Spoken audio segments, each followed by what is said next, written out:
কি করলাম 20 বছর? কি করলাম 20 বছরে? আমি প্রত্যেকটা দিন খেয়ে না খেয়ে স্কুলে গিয়েছি, কলেজে গিয়েছি, ভার্সিটিতে গিয়েছি, মেসে থেকেছি, বাবার জমি বিক্রি করে বাবা পড়িয়েছে। তা আমার পড়াশোনার ভিশনটা কি? একটা জব, একটা চাকরি। এটা তো দুনিয়াবি শিক্ষার কথা গেল। দ্বীনি ইলমের জ্ঞানও যদি কেউ দুনিয়ার উদ্দেশ্যে শেখে জাহান্নামে যাবে। নাউজুবিল্লাহ। যে আমি যদি এই উদ্দেশ্যে জ্ঞান চর্চা করি, যে আমি দাওরা হাদিস পরীক্ষা দিব বা দিচ্ছি, উদ্দেশ্য কি? মানুষ আমাকে আলেম বলবে, মানুষ আমাকে বড় ফকিহ বলবে, ইফতা দিয়েছে মাশাআল্লাহ। এই উদ্দেশ্যে যদি জ্ঞান অর্জন করা শুরু করি জাহান্নামে যেতে হবে। নাউজুবিল্লাহ। তাহলে দুনিয়ার জ্ঞান যে উদ্দেশ্যে আপনি অর্জন করছেন, অনলি একটা চাকরি, এখানে তো আল্লাহ নাই, আল্লাহর কনসেপ্টই নাই। আল্লাহর সন্তুষ্টি তো বহু দূরের কথা। আমি বলছি না যে এই জ্ঞান আপনি অর্জন করবেন না, কিন্তু ইসলামী শিক্ষা বাদ দিয়ে নয়। এখন এই শিক্ষাকে সমন্বয় করবে কে? এখন কেন এগুলো কথা বলতে হচ্ছে? এগুলো তো সমন্বয় 50 বছর আগেই করা উচিত ছিল। 10 জন সাহাবীর নাম বলতে পারবে না। তাদেরকে জানাতে হয় সালাউদ্দিন আইয়ুবী রাহিমাহুল্লাহ একজন বীর ছিলেন। ওদেরকে জানাতে হয় নুরুদ্দিন জঙ্গির কথা, বিন কাসেমের কথা, তারেক বিন জিয়াদের কথা। তাদেরকে জানাতে হয়, বুঝাতে হয় যে তারা আমাদের শেকড় ছিলেন, তারা আমাদের সিংহ পুরুষ ছিলেন। হামজা রাদিয়াল্লাহু আনহুর শাহাদাতের ঘটনা দেখবেন বেশিরভাগ ইয়াং জেনারেশন জানে না। মুসআব বিন উমাইরকে চিনে না। একজন সাহাবীকে নবীজি বলেছেন, তুমি কেউ যদি পৃথিবীতে জীবন্ত কোনো শহীদকে দেখতে চায়, সে যেন এই সাহাবীকে দেখে। নাম কি জিজ্ঞাসা করেন? বলতে পারবে না। বলে দিচ্ছি, তার নাম তালহা বিন উবাইদুল্লাহ রাদিয়াল্লাহু আনহু। তালহা রাদিয়াল্লাহু আনহু।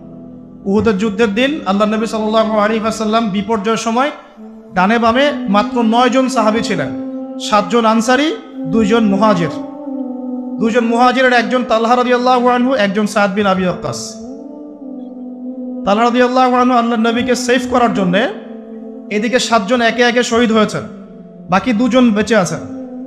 সাদ বিন আবি ওয়াক্কাস, তালহা বিন উবাইদুল্লাহ রাদিয়াল্লাহু আনহু। নবীকে সেভ করার জন্য পিছন দিকে ঘুরে যুদ্ধ করতে হচ্ছে। পিছে এসে তীর লাগছে একটা একটা করে। এগুলো আমরা জাস্ট বলতে পারি, আপনারা শুনতে পারেন, কেউ উপলব্ধি কেউ করতে পারবো না। রিয়েলাইজ করার ক্ষমতা আমাদেরকে দেওয়া হয়নি এখনো, কারণ আমরা সেই সিচুয়েশন দেখি নাই চোখ দিয়ে। গাজার অবস্থা আমরা দেখি মিডিয়াতে, শুনি পত্রিকায়, পড়ি। উপলব্ধি করার ক্ষমতা আমাদেরকে দেওয়া হয় নাই, কারণ আমরা সেই সিচুয়েশনে পড়ি নাই। আল্লাহ না করুক যদি পড়ি কখনো, তাহলে বুঝতে পারবো, তো বলা হচ্ছে ওই সাহাবীর শরীরে ওই দিন 50টার বেশি আঘাতের চিহ্ন ছিল। এই অবস্থাতেও তিনি নবী সাল্লাল্লাহু আলাইহি ওয়াসাল্লামকে কাঁধে উঠিয়ে, আল্লাহ নবী কিন্তু রুগ্ন পাতলা মানুষ ছিলেন না, একদম ভালো ফিগারের মানুষ ছিলেন। ওইটা আরেকটা আলোচনা, ওইটা পরে করবো ইনশাআল্লাহ অন্য একদিন। এই মানুষটাকে তিনি কাঁধে উঠিয়ে উহুদ পাহাড়ের উপর উঠেছেন, তালহা রাদিয়াল্লাহু আনহু। আর আল্লাহ নবী ওই দিন বলেছেন, কেউ যদি জীবন্ত কোনো শহীদকে দেখতে চায়, সে তালহাকে দেখো।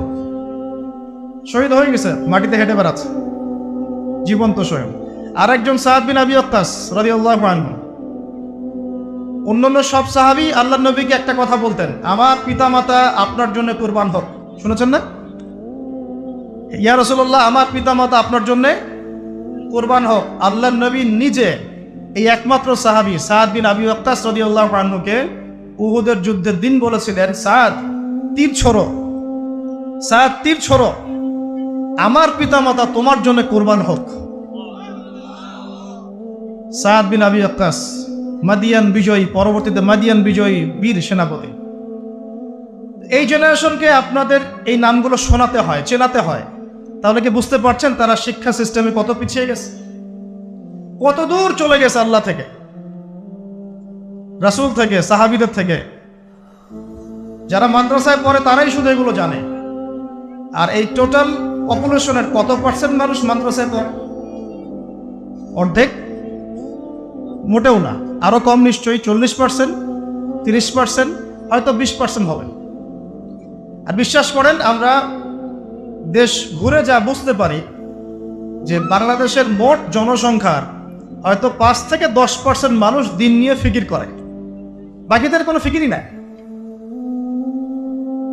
তো আমাদের ওস্তাদরা এখন বলেন যে জেনারেল শিক্ষিত মানুষদের মধ্যে কিভাবে দিনটা প্রচার বেশি বেশি করা যায় এই ফিকির করো তোমরা। আমাদের ওস্তাদরা এখন এই কথা বলেন, জেনারেল শিক্ষিত মানুষদেরকে ইসলাম থেকে এত দূরে সরিয়ে দেওয়া হচ্ছে, তাদেরকে কিভাবে ইসলামের দিকে আনা যায় সেই ফিকির করো তোমরা। যে কথাটা বলতে গিয়ে এত তো চলে আসলাম, আল্লাহ নবী সাল্লাল্লাহু আলাইহি ওয়াসাল্লামের কাছে প্রথম ওহী এসেছে পড়াশোনা কেন্দ্রিক। অতএব আমাদের সবার আজকের প্রথম লেসন নসিহত হচ্ছে, শিক্ষাটা হচ্ছে, দিনের যদি বিজয়ে আপনি চান, নিজের যদি ইহকালীন কল্যাণ চান, পরকালীন মুক্তি চান, বা আমরা চাই, তাহলে লেখাপড়া করার কোনো বিকল্প নাই। একদিনের ওয়াজ শুনে বাসায় চলে যাবেন, কোনো ফায়দা নাই। আপনাদেরকে উলামায়ে কেরামের কাছে এসে পড়াশোনা করতে হবে, একটা সিলেবাস করে নিতে হবে। উস্তাজ বা হুজুর আমি এই পর্যন্ত পড়েছি, আমাকে একটা সহজ সিলেবাস করে দেয়, কিভাবে পড়াশোনা করলে আমি দিনের জ্ঞান অর্জন করতে পারবো, একটু দাওয়াতি কাজ করতে পারবো, দিনের কিছু কাজে আসতে পারবো। আর এটা অবশ্যই আলেম লাগবে। ওলামায়ে কেরাম ছাড়া একা একা যদি চলতে যান, তাহলে ওই যে অনলাইনের ব্রাদার সিস্টার্সদের মতো হয়ে যাবে। ইশারা দিলাম, বুঝে নেন। গরুর লেজ ছাগলের পাছায় লাগাই দিবেন, ছাগলের লেজ গরুর পাছায় লাগাই দিবেন, এই কাজ করে। কারণ হকপন্থী ওলামায়ে কেরামদের সাথে সম্পৃক্ত না থাকলে নিজের বুঝ অনুযায়ী সে চলা শুরু করবে, তখন তার দ্বারা উম্মতের খেদমতের জায়গায় গুমরাহির সুযোগ আছে। আল্লাহ পাক আমাদেরকে হকপন্থী আলেম চেনার তৌফিক দান করুন, সহবত নসিব করুন। আর আপনি ঘর থেকে বের না হলে আল্লাহ পথ দেখাবেন না, আপনাকে বেরোতে হবে, খুঁজতে হবে। এক ভাই বলছে রংপুরের একটা মাহফিলের যে রংপুরে তো আমি কোনো এরকম রিনাউন্ড কোনো আলেমকে পাচ্ছি না, কি করব? বললাম সারা দেশ খোঁজো, ঘুরো, দেশের যেখানে পাবো সেখানে যেতে হবে। প্রয়োজনে সে আলেমের সাথে সম্পৃক্ত রাখার জন্য তোমাকে ওইখানেই পড়াশোনা করতে হবে, আশপাশে চাকরি বাকরির ব্যবস্থা করতে হবে।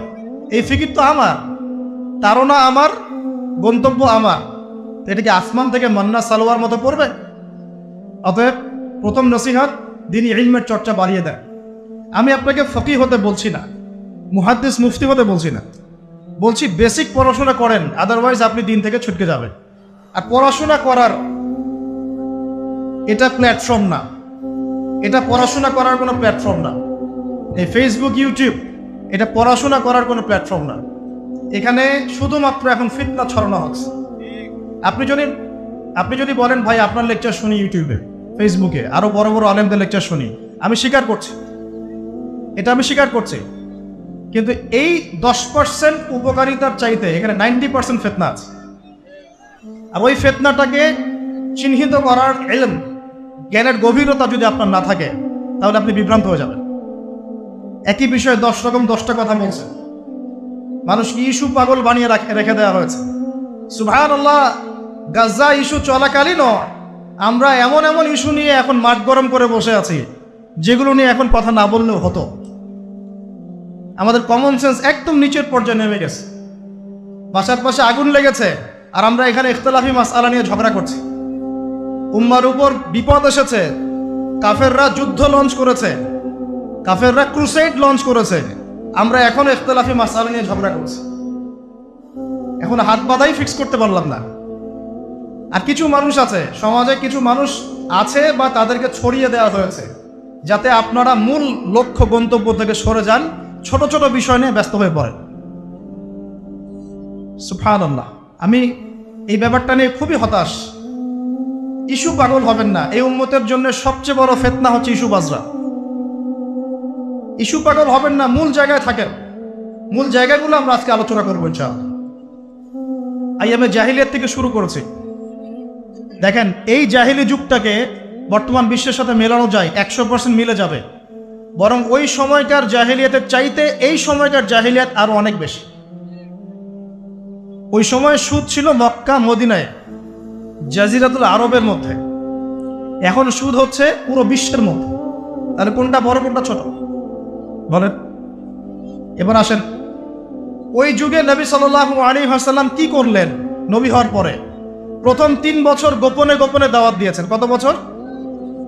23 বছরের জীবন। নববী জীবন কত বছরের? প্রথম 13 বছর মক্কায়, পরের 10 বছর মদিনায়। এই মক্কার 10 বছরের প্রথম 3 বছর তিনি গোপনে দাওয়াত দিয়েছেন।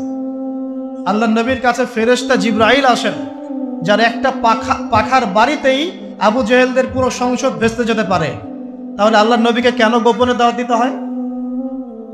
এটাই সুন্নাহ, এটাই হিকমা, এটাই হচ্ছে উসওয়াতুল হাসানা। আল্লাহ পাক নবী সাল্লাল্লাহু আলাইহি ওয়াসাল্লামের মাধ্যমে যা যা ঘটিয়েছেন, এটা আমাদের শিক্ষার জন্য। কাদের জন্য? এবং স্বয়ং নবী সাল্লাল্লাহু আলাইহি ওয়াসাল্লাম যে ত্যাগ, তিতিক্ষা, কষ্ট সহ্য করেছেন দিনের পথে, এটা তার জন্য নয়, আমাদের জন্য। আল্লাহ নবী সাল্লাল্লাহু আলাইহি ওয়াসাল্লাম তো মাকামে মাহমুদে যাবেন, তার আগেও কোনো গুনাহ নাই, পরেও কোনো গুনাহ নাই। এত কষ্ট তিনি কেন স্বীকার করলেন? বলে আমাদের জন্য, আমাদের জন্য। এটা আপনি বুঝবেন, একটা এক্সাম্পল দিয়ে বুঝবেন। একটা পরিবারে একজন কর্তা আছেন, চাকরি বাকরি করেন, ব্যবসা করেন, তারপরে পরিবারের চাপ ফেস করেন, পরিবারের পরিবেশ ভালো থাকে না, কষ্ট সহ্য করেন। জিজ্ঞাসা করে দেখবেন তাকে, আপনি এত কষ্ট কেন করছেন? বলবে আমি সন্তানের জন্য করছি। কিসের জন্যে? সন্তানের জন্য। এখান থেকে একটু বুঝে নেন, নবী সাল্লাল্লাহু আলাইহি ওয়াসাল্লামের এই পুরো পরিশ্রম, শ্রম, ত্যাগ, তিতিক্ষা মূলত কাদের জন্য? উম্মতের জন্য। তো প্রথম 3 বছর গোপনে দাওয়াত দিয়েছেন। ওই 3 বছরে আবু বকর, উসমান, তারপরে সাদ বিন আবি ওয়াক্কাস, তালহা রাদিয়াল্লাহু আনহু, আব্দুল্লাহ বিন জুবাইর বিন আওয়াম, এইরকম বড় বড় সাহাবীরা ইসলাম কবুল করেছেন প্রথম 3 বছর। 4র্থ থেকে 10ম প্রকাশ্যে দাওয়াত দেওয়া শুরু করেছেন। যখনই প্রকাশ্যে দাওয়াতি কাজ শুরু করেছেন, তখনই অবর্ণনীয় নির্যাতন নেমে এসেছে। আমি বলেছি তাকে প্রায় 15 বার হত্যা করার চেষ্টা করা হয়েছে। মানুষ তাকে প্রায় 15-16টা গালি দিয়েছে, যার আগেও কোনো গুনাহ নাই, পরেও কোনো গুনাহ নাই।